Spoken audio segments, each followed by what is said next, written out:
Assalamualaikum warahmatullahi wabarakatuh. Perkenalkan, nama saya Indiarius Ronald Abizar. Saya dari mahasiswa Win Wali Songo, Prodi Psikologi. Saya akan menjawab soal ujian akhir semester mata kuliah Sejarah Aliran Psikologi yang diampu oleh Bu Dewi.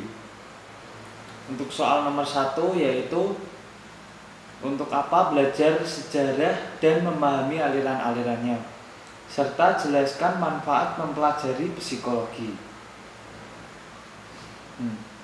Dalam mempelajari suatu ilmu pengetahuan tak akan lepas dari sejarah yang membentuk ilmu tersebut, sehingga menjadi ilmu yang kompleks dan terus berkembang. Karena sejarah dapat digunakan untuk menempatkan peristiwa masa lalu untuk menjelaskan perspektif di masa sekarang. Proses sejarah psikologi yang menjadikan psikologi mampu bersaing menjadi ilmu pengetahuan di masa kini menjadi perlu untuk dikaji, terutama bagi mahasiswa psikologi, sebagai literatur dalam mempelajari hubungan antara berbagai macam pemikiran, teori, dan usaha-usaha penelitian. Pengaruh dari para filsuf, contohnya Plato, Aristoteles, Socrates, yang memikirkan tentang hal-hal yang paling mendasar dalam psikologi sekarang ini, seperti memori, pikiran, jiwa, persepsi, dan perilaku. Kemudian muncullah beberapa tokoh di abad 17 Masehi yang menandai dimulainya kajian psikologi secara ilmiah dan empiris dengan adanya laboratorium psikologi. Manfaat yang diambil dalam mempelajari ilmu psikologi ialah menghilangkan kebingungan yang timbul dari keberagaman aliran psikologi manapun, serta sebagai dasar memperkaya pemahaman ilmu psikologi. Dalam rangka mencapai pemahaman psikologi yang lengkap dengan belajar pada kekurangan dan kelemahan aliran dan metode pada masa lalu, maka sangat perlu untuk mempelajari mata kuliah sejarah dan aliran psikologi. Soal nomor 2, sebutkan dan jelaskan fase perkembangan psikologi. Jadi perkembangan psikologi ini dibagi menjadi 3 bagian, yaitu periode pra berdirinya psikologi, psikologi sebagai ilmu otonom, dan psikologi modern. 1. Periode pra berdirinya psikologi. Psikologi memiliki kisah perjalanan yang panjang. Bahkan sebelum Wundt mendeklarasikan tentang laboratoriumnya pada tahun 1879 yang dipandang sebagai kelahiran psikologi sebagai ilmu. Waktu itu psikologi masih termasuk dalam rumpun filsafat. Nah, pra-psikologi juga merupakan periode di mana psikologi belum dijadikan sebagai keilmuan, atau juga masih menjadi dasar pemikiran yang menjadi dasar terbentuknya psikologi. Hasil pemikiran-pemikiran kritis terhadap hubungan manusia dengan lingkungannya yang memunculkan suatu pola tingkah laku khusus. Inilah yang menjadi daya tarik Wilhelm Wundt untuk mendalami lebih lanjut hubungan ketiganya sehingga muncul istilah psikologi. Yang kedua, psikologi sebagai ilmu otonom. Pada akhir abad ke-19 merupakan babak baru dalam sejarah psikologi. Tahun 1879 Wilhelm Wundt mendirikan sebuah laboratorium psikologi di Leipzig. Nah, itu merupakan titik awal perkembangan sejarah psikologi. Laboratorium didirikan di Leipzig, Jerman. Wilhelm Wundt juga memperkenalkan metode introspeksi yang digunakan dalam penelitiannya. Dia juga dikenal sebagai penganut aliran strukturalisme karena mengungkapkan teori yang menguraikan struktur dan jiwa. Wundt percaya bahwa jiwa terbentuk dari elemen-elemen. Kemudian ada Edward Bradford mencoba menyebarluaskan ajaran Wilhelm Wundt ke Amerika. Namun orang Amerika ini kurang menyukai teori dari Wilhelm Wundt dan menganggapnya terlalu abstrak dan sulit diaplikasikan secara langsung. Mereka akhirnya membentuk aliran sendiri yang disebut aliran fungsionalisme dengan tokoh-tokoh yaitu Wilhelm James, James McKim, Cattell. Aliran ini lebih berfokus pada fungsi jiwa daripada strukturnya. Cattell menemukan teknik evaluasi psikologi berupa psikotes yang merupakan bukti bahwa orang Amerika cukup pragmatis. Meskipun sudah pragmatis, namun aliran fungsionalisme masih terlalu dianggap abstrak. Lalu kemudian di Eropa pada abad 19 muncullah aliran Gestalt. Gestalt menolak ajaran Wundt yang berfokus pada elemen-elemen dan berpendapat bahwa gejala kejiwaan perlu dilihat sebagai suatu hal yang bersifat keseluruhan dan tidak dapat dipecah-pecah. Kreuger pada tahun 1924 mengenalkan istilah Ganzheit yang disebut hampir sama dengan aliran Gestalt. Meskipun Kreuger menyebutkan bahwa Ganzheit merupakan bentuk pengembangan dari Gestalt. Tadi kemudian lanjut ketiga, perkembangan psikologi modern. Sejarah psikologi mengenai pendapat-pendapat para tokoh sejarah ilmu jiwa yang menjelaskan mengenai kejiwaan. Terbentuknya psikologi tidak terlepas dari pengaruh tokoh-tokoh psikologi di masa lampau. Aliran modern yang muncul pada perkembangan psikologi adalah aliran strukturalisme. Strukturalisme ini awal munculnya pernyataan psikologi sebagai disiplin ilmu yang bersifat otonom dan dibangun menggunakan laboratorium penelitian. Nah, ini cikal bakalnya dari Wilhelm Wundt tadi di Leipzig. Namun karena banyaknya pendapat dan pertentangan, maka munculnya banyak aliran-aliran pada masa psikologi modern ini, yaitu ada fungsionalisme, behaviorisme, Gestalt, psikoanalisis, humanistik. Soal nomor 3.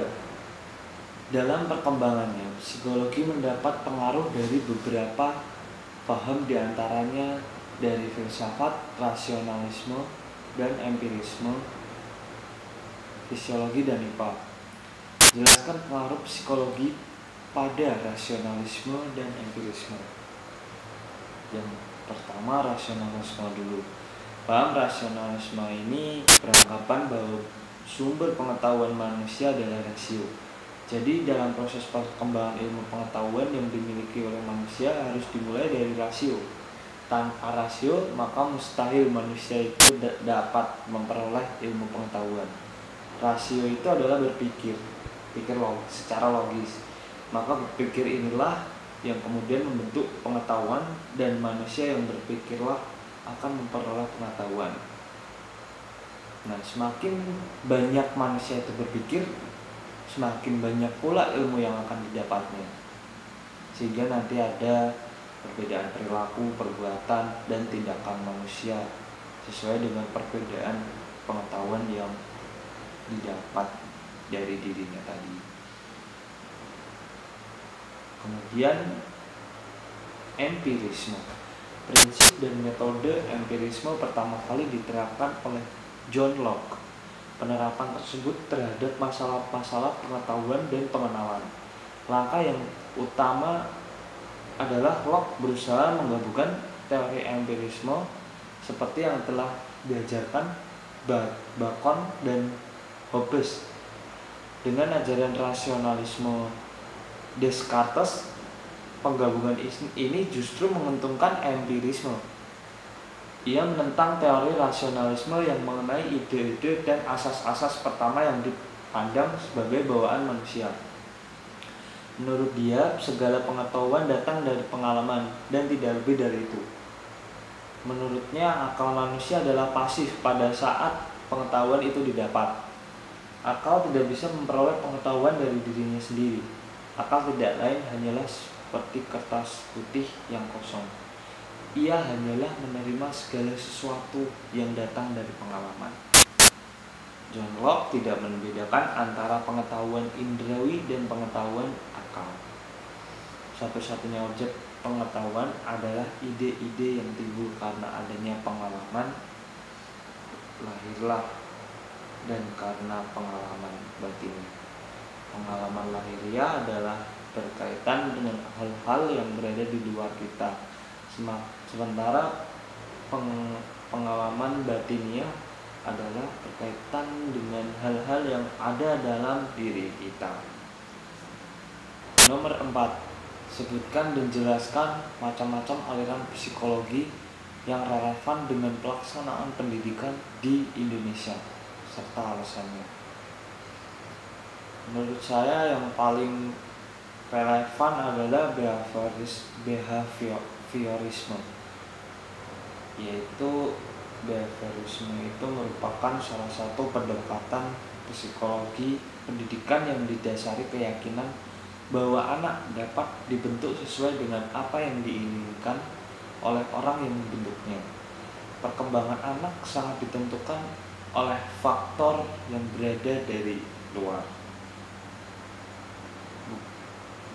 bukan dari faktor yang berasal dari dalam anak itu sendiri. Karena sejatinya anak itu sendiri adalah bagaikan sebuah kertas putih yang kosong bersih.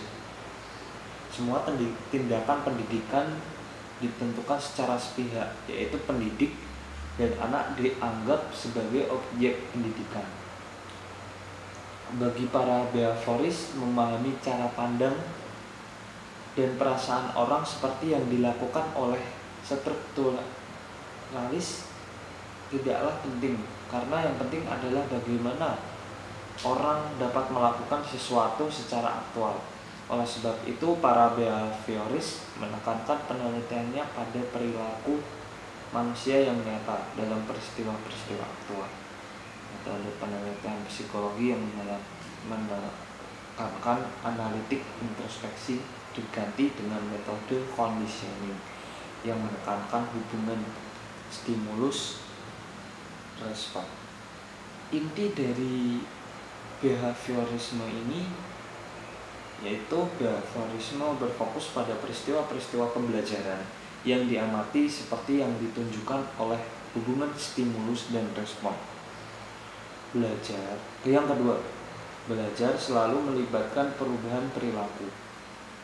Ketiga, proses mental harus dikeluarkan dari studi ilmiah tentang belajar. Keempat, hukum yang mengatur pembelajaran berlaku untuk semua makhluk hidup termasuk manusia. Makhluk hidup memulai hidup dengan papan tulis kosong, tidak ada bawaan perilaku. Hasil belajar dari peristiwa eksternal di lingkungan. 5. Behaviorisme adalah teori deterministik.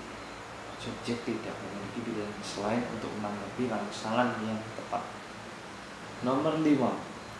Di masa pandemi COVID-19 ini, masyarakat dihimbau untuk tetap berada di dalam rumah dan menghindari kerumunan. Sayangnya, tidak semua masyarakat mengindahkan perintah tersebut.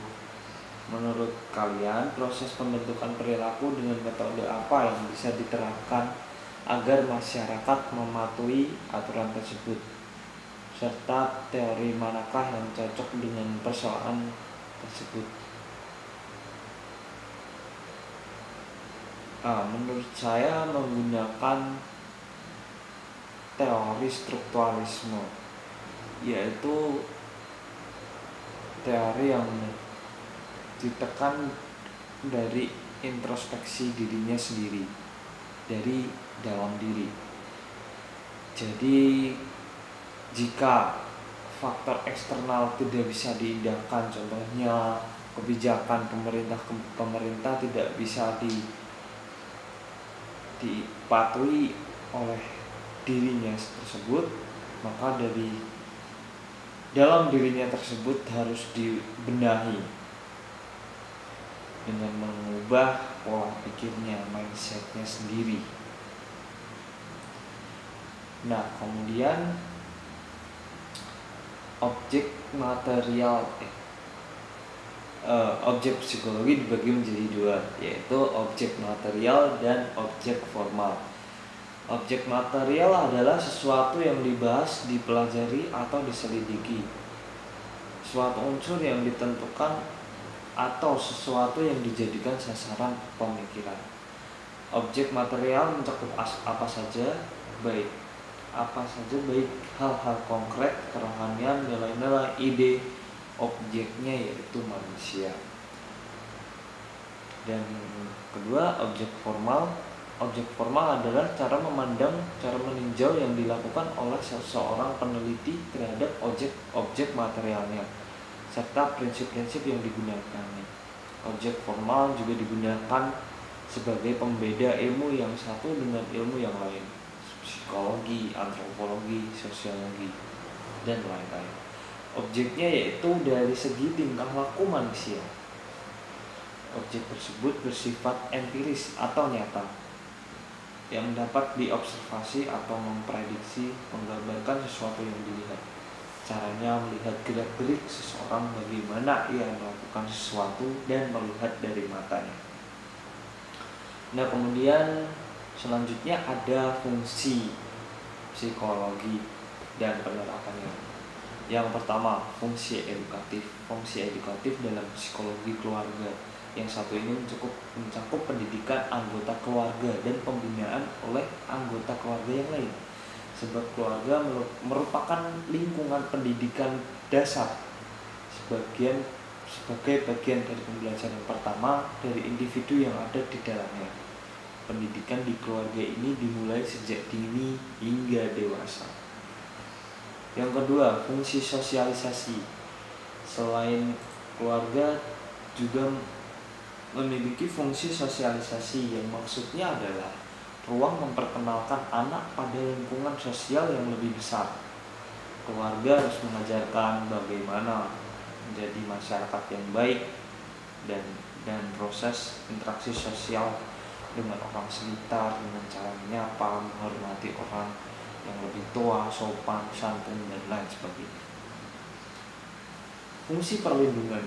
Ada juga fungsi perlindungan. Fungsi ini menempatkan keluarga sebagai pelindung anggota keluarga dari tindakan tak baik dan norma yang menyimpang. Keluarga memiliki peran melindungi anggotanya dari segala ancaman bahaya maupun kemungkinan buruk lainnya. Selanjutnya ada fungsi afeksi. Fungsi afeksi. Anda harus ingat bahwa anak sangat peka. Mereka akan mengamati ekspresi, gaya interaksi, perilaku, dan emosi orang tuanya dalam berkomunikasi dengan mereka. Rasa cinta, kehangatan, dan lainnya akan mencerminkan bagaimana pertumbuhan keluarga. Selanjutnya ada fungsi religius. Fungsi ini menempatkan keluarga sebagai tempat pertama yang memperkenalkan budaya pada anak. Keluarga akan mengajarkan budaya beragama dan kaidah ajaran yang baik pada anak umat beragama yang baik sejak dini. Fungsi ekonomi. Sistem ekonomi ini sangat dibutuhkan oleh keluarga untuk memenuhi setiap kebutuhan anggota keluarganya. Fungsi ini jugalah berperan dalam menambah rasa tanggung jawab, saling mengerti, dan solidaritas serta keterkaitan antar keluarga. Selanjutnya ada fungsi rekreasi, yang mana ia adalah tempat penat anggota keluarga dari hiruk pikuk aktivitas di luar rumah. Keluarga juga tempat terbaik untuk menghilangkan stres, dan kebahagiaan bisa diciptakan dengan kondisi rumah yang penuh dengan kasih sayang tentunya.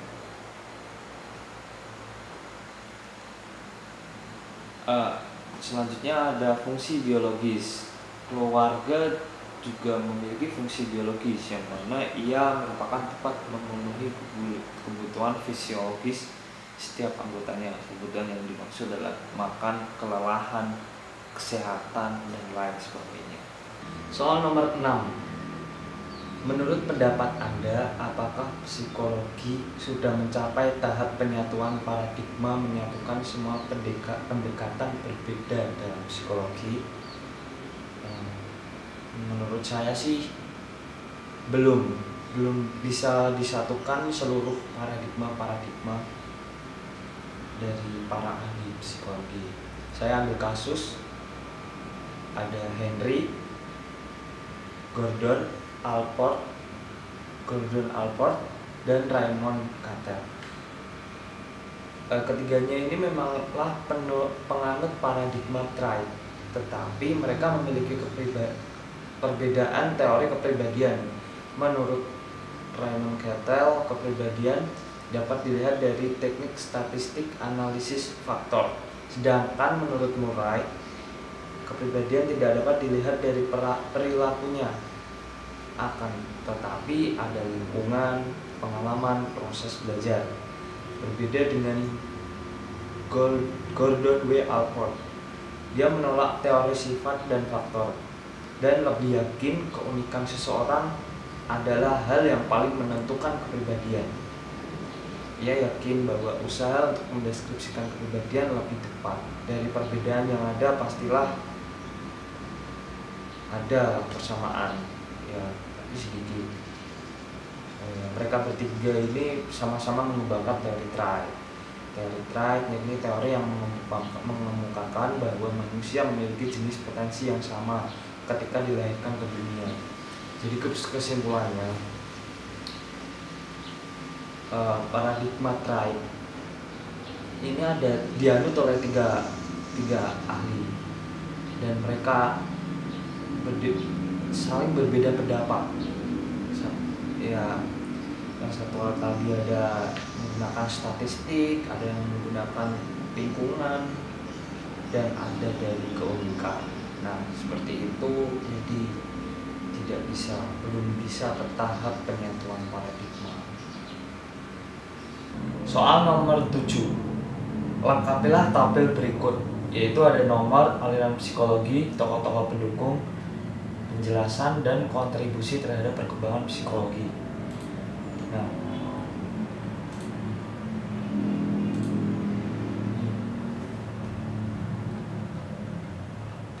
yang pertama ada aliran strukturalisme. Aliran strukturalisme ini dikemukakan pertama kali oleh Wilhelm Wundt melalui penelitiannya. Metode yang dipakai aliran strukturalisme ini metode introspektif. Metode introspeksi ini yaitu dengan meminta seseorang untuk menceritakan kembali pengalaman masa lalunya atau perasaan setelah dia melakukan sesuatu. Sensasi digambarkan seperti manis, pahit, di mana dapat diidentifikasi menggunakan introspeksi. Menurut Jean Piaget, aliran strukturalisme ini mencakup banyak ragam dan sulit menampilkan sifat umum karena strukturnya cenderung berbeda-beda.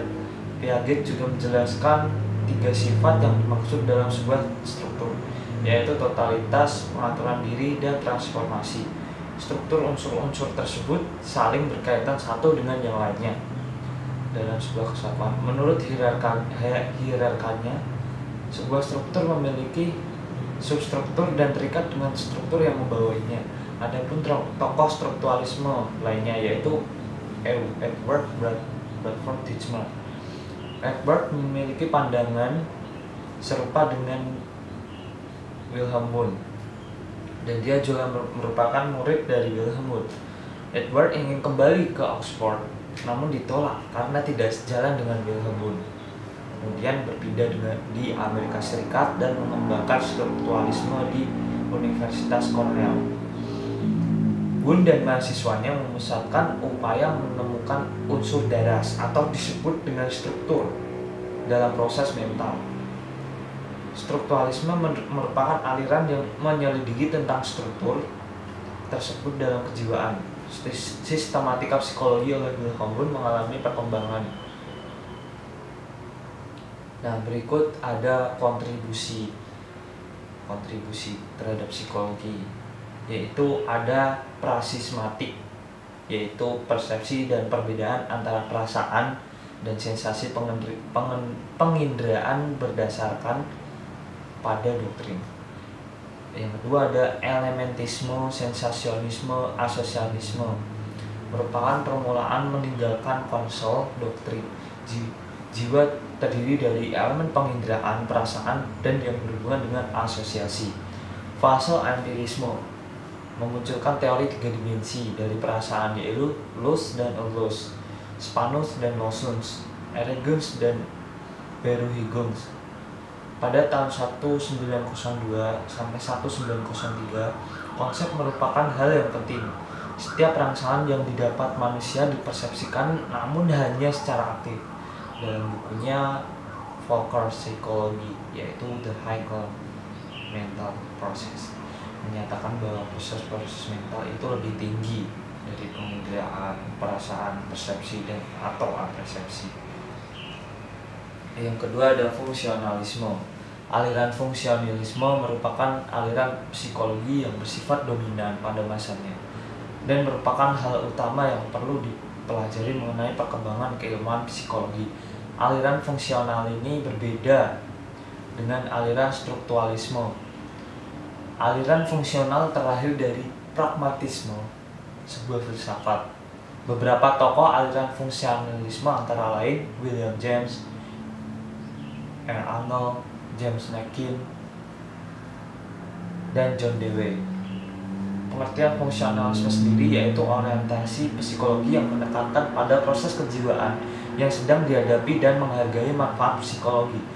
Selain itu juga mempelajari fungsi kesadaran sebagai jembatan penghubung antara manusia dan lingkungannya. Selain itu, aliran fungsionalisme memandang masyarakat sebagai sebuah sistem dari beberapa bagian yang saling berhubungan dan tidak dapat dipisahkan. Aliran fungsional memandang bahwa pikiran, proses kejiwaan, persepsi, dan emosi merupakan hasil adaptasi manusia secara biologis. Aliran fungsionalisme menekankan pada fungsi, bukan fakta dari suatu fenomena kejiwaan, atau menghubungkan atau mengartikan fenomena kejiwaan dengan peranan dalam kehidupan bermasyarakat. Dan adapun tokoh-tokoh aliran fungsional yaitu William James, James Robert Amil, John Dewey.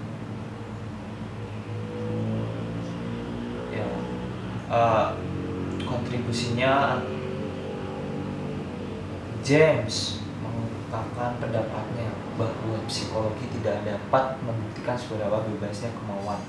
James kemudian menekankan pada psikologi fungsional pada kesadaran bahwa metode untuk beradaptasi dengan lingkungan dibutuhkan data berasal dari hasil observasi perilaku aktual. Yang kedua ada James Robert Angel. James menjelaskan aliran fungsional memiliki 3 macam pandangan, yaitu fungsionalisme merupakan psikologi yang berlawanan dengan elemen-elemen mental atau strukturalisme. Fungsional menggunakan kesadaran sebagai perantara antara kebutuhan dengan interaksi lingkungan. Fungsionalisme merupakan keseluruhan organisasi yang terdiri dari jiwa dan badan. Hal ini pula menyangkut kesadaran dan tingkah laku yang disertai kesadaran. John Dewey, pandangan John Dewey banyak dipengaruhi oleh ahli filsafat, di mana dia merupakan penulis pertama dari buku psikologi dengan pandangan filsafat yang berjudul Manusia yang Berpikir tentang Perubahan.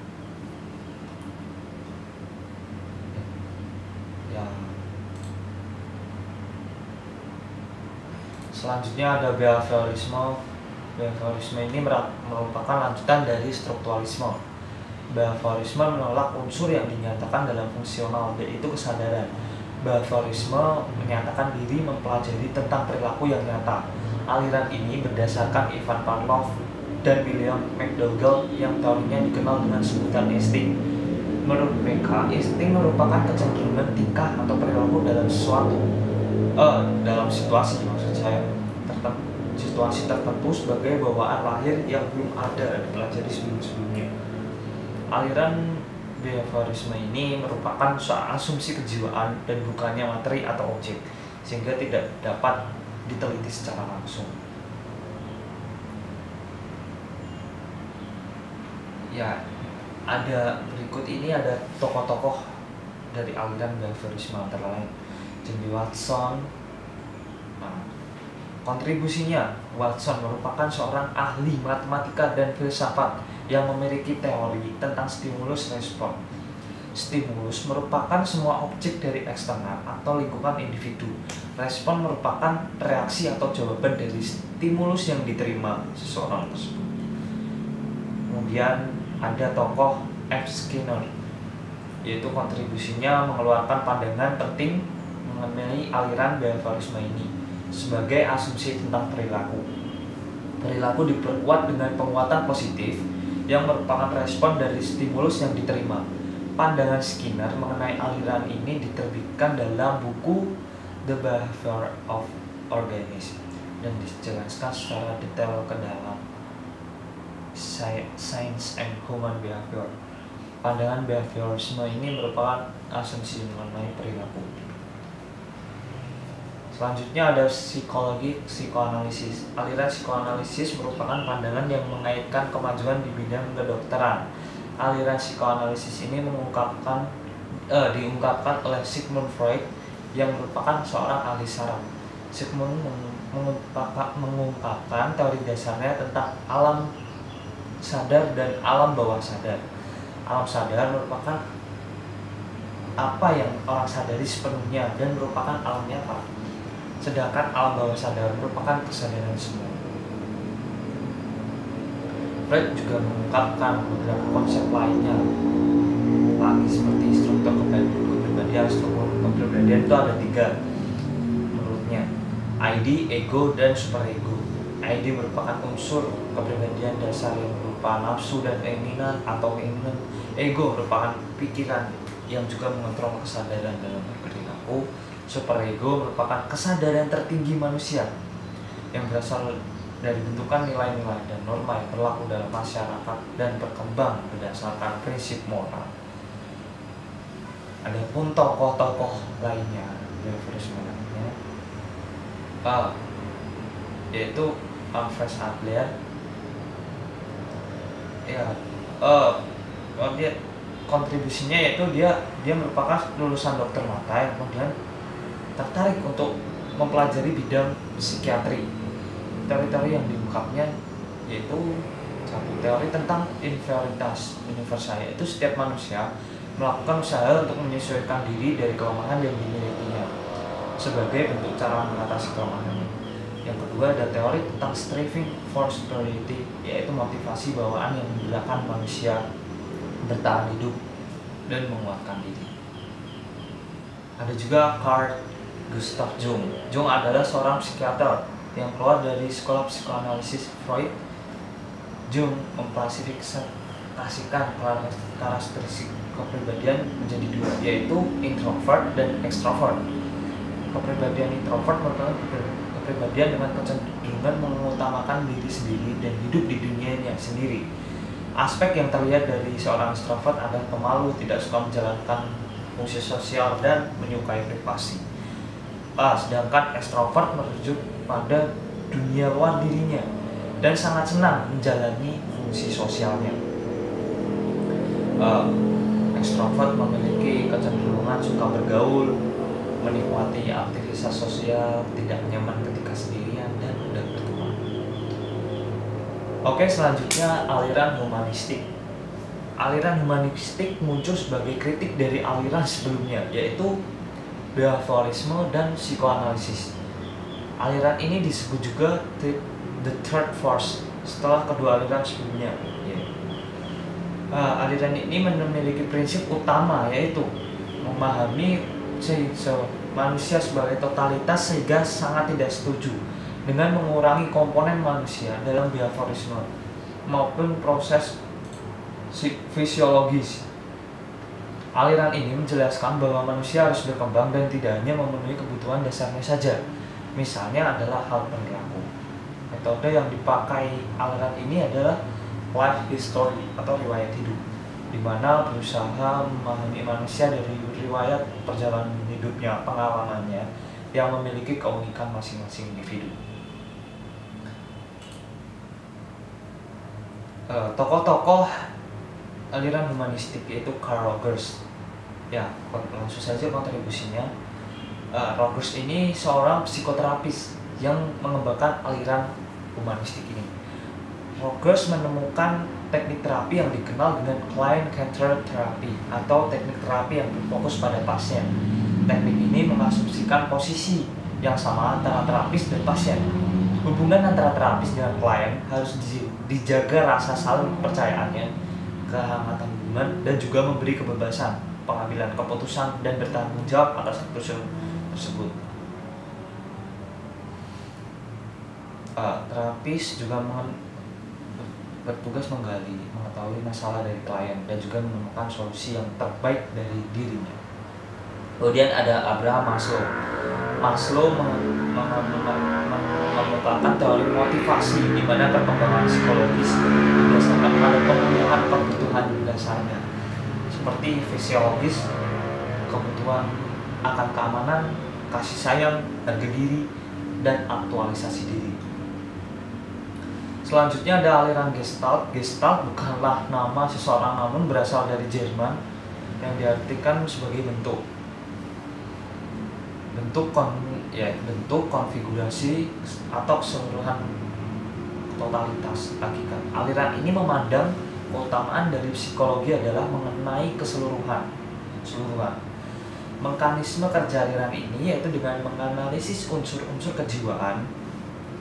Kejiwaan merupakan hal yang harus dipelajari secara keseluruhan dan tidak dapat dipisahkan ke dalam elemen-elemen. Psikologi aliran Gestalt memandang totalitas batin yang mengatur atau mengorganisasikan totalitas sebagai suatu hal utama, sedangkan elemen kejiwaan lainnya merupakan faktor sekunder. Gejala-gejala psikis tertentu yang bersifat khusus menurut Gestalt merupakan totalitas yang menentukan tenaga batiniah dalam jiwa manusia.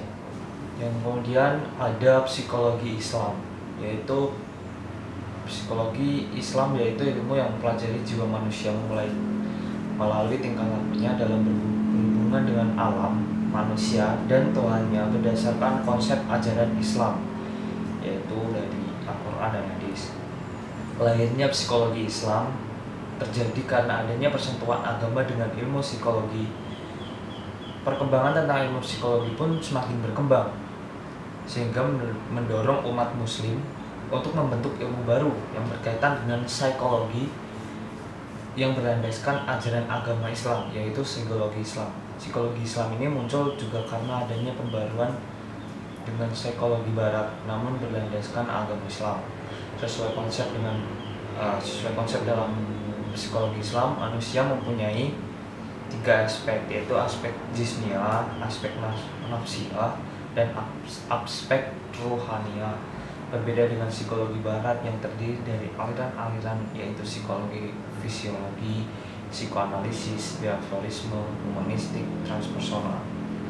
Adapun tokohnya yaitu Ibnu Al-Ghazali. Nomor 8, meluapkan kekecewaan atau ketika menghadapi masalah hidup dengan amarah bukan menjadi sesuatu hal yang salah dilakukan. Sebaliknya, memendam emosi dan amarah akan menimbulkan terjadinya gangguan kesehatan pada tubuh. Bagaimana pendapat kalian terkait statement tersebut? Jelaskan dan berikan contoh konkret, serta sejauh mana penerapan dan keterkaitan secara pandangan aliran psikologi dalam terkait hal tersebut. Menurut saya, kecewa dan menghadapi masalah hidup itu hal yang sudah pasti pernah dilakukan setiap insan manusia, dan dampak yang ditimbulkannya pun juga berbeda-beda setiap manusia. Saya akan menjelaskan dengan aliran psikologi behaviorisme, yaitu tentang perilaku nyata. Berdasarkan psikologi behaviorisme, kekecewaan dan cara cara menyelesaikan masalah dalam hidup itu tergantung dari dirinya sendiri, dari orang itu sendiri. Apakah dia perilakunya, dalam dirinya, instingnya itu bisa memendam emosi tersebut dengan baik atau justru akan meledak. Nah, itu dari insting seseorang tersebut sendiri. Yang kedua, emosi itu saya akan menjelaskan dengan menggunakan aliran psikoanalisis. Nah, ada 3 struktur psikoanalisis, yaitu ID, ego, superego. ID merupakan keberadaan dasar yang berupa nafsu atau keinginan. Ego merupakan pikiran yang mengontrol kesadaran dalam perilaku seseorang.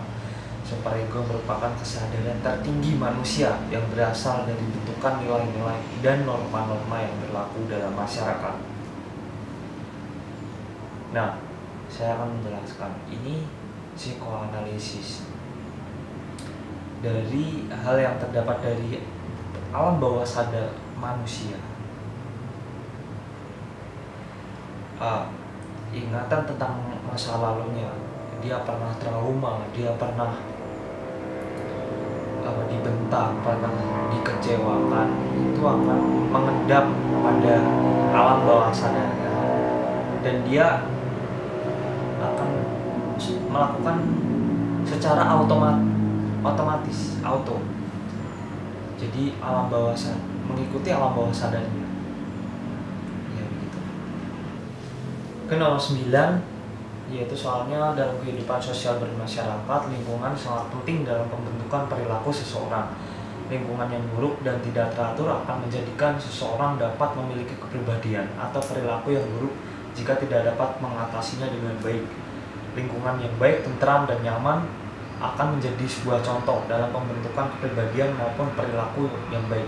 Oleh sebab itu, bagaimana cara kita agar terhindar dari pergaulan yang salah di dalam suatu lingkungan? Adakah cara menjadi diri yang positif di lingkungan negatif dan berikan pendekatan aliran apa yang tepat?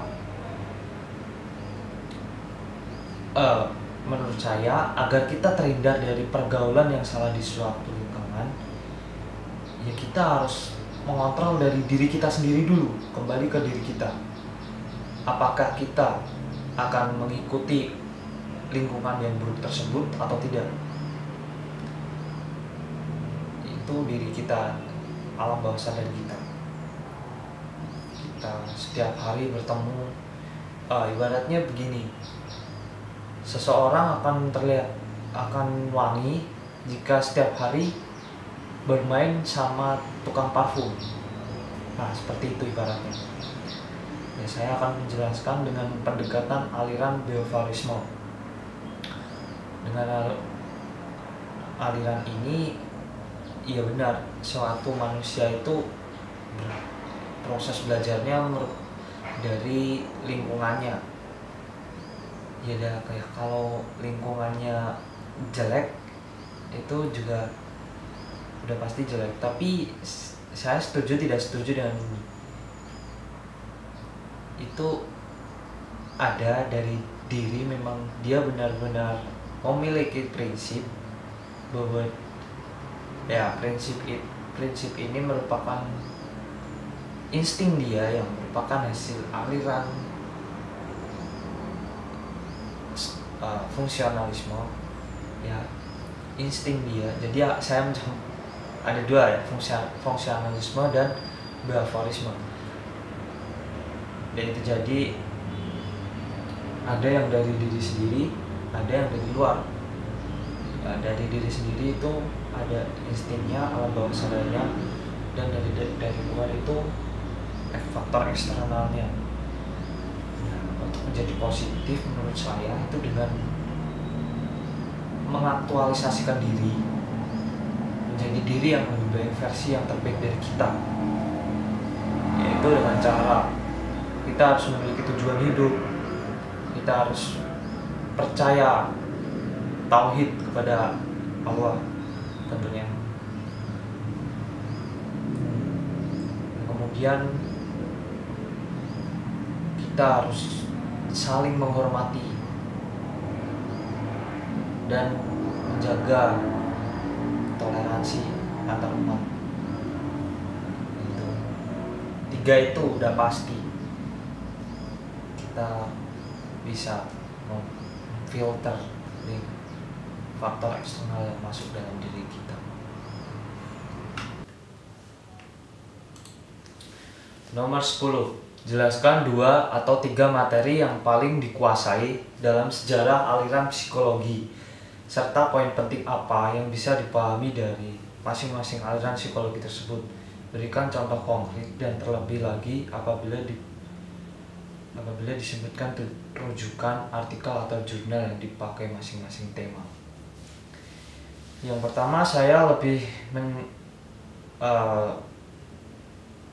memahami atau menguasai aliran psikoanalisis, yang mana di paradigma ini dikemukakan oleh Sigmund Freud. Psikoanalisis merupakan aliran yang berpendapat bahwa sebagian besar perilaku manusia berasal dari proses alam bawah sadar diri sendiri, di mana keyakinan, rasa takut, rasa senang, dan keinginan yang tidak disadari oleh individu tersebut tetapi dapat mempengaruhi perilaku manusia. Contohnya, kita ada kasus bangun pagi. Kita udah terbiasa bangun jam 5 pagi, jika disuruh jam 7 tentu tidak bisa. Refleks tubuh kita akan bangun jam 5 pagi. Contoh lain ada ketika kita menjaga pola kebersihan. Biasanya kita langsung membuang sampah kita jika kita memegang sampah, tidak perlu mengantongi sampah itu atau apalagi dibuang sembarangan. Itu pasti ada refleks pada tubuh kita untuk mencari tong sampah itu. Nah, kemudian contoh kedua ada behaviorisme. Nah, aliran ini dikemukakan oleh Van Pavlov, Burkhard Skinner, dan Albert Bandura. Aliran psikologi ini timbul sebagai perkembangan dari psikologi pada umumnya. Pada dasarnya merupakan gabungan dari empirisme, utilitarianisme, hedonisme. Behaviorisme hanya menganalisa perilaku yang nampak saja, yang dapat diukur, dilukiskan, dan diramalkan. Teori dari aliran ini dikenal dengan teori belajar, karena seluruh perilaku manusia adalah hasil belajar. Contohnya yaitu dari belajar itu, seorang anak dengan itu ibarat kertas kosong yang putih. Nah, proses belajarnya itu diisi coretan-coretan ballpointnya itu diisi dari dia melakukan suatu pengalaman, suatu belajarnya, itu akan mengisi semuanya kertas kosong itu.